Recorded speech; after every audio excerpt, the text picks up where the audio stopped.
Comment on fait pour gagner à l'euro-million? L'euro-million, c'est comme toutes les loteries, t'as jamais les bons numéros. Ce qui fait que t'as plus de chances d'avoir des quintuplés ou d'être touché par un astéroïde que d'avoir la combinaison gagnante. En réalité, t'as qu'une chance sur 140 millions d'empocher le super jackpot. Alors c'est vrai que certains numéros tombent plus souvent que les autres, c'est le cas notamment du 21, du 38, du 12, du 42 et enfin du 5.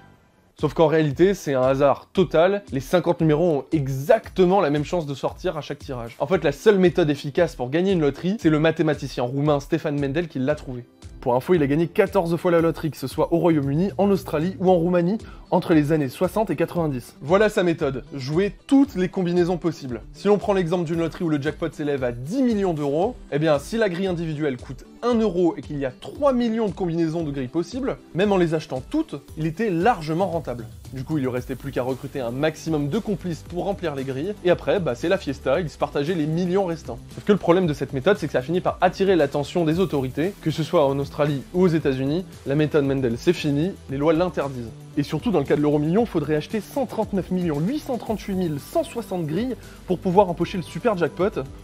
Ça fait beaucoup de complices là. Donc en résumé, la meilleure méthode pour bien s'en tirer à l'euro-million, c'est de dépenser le moins d'argent possible, c'est-à-dire pas jouer du tout.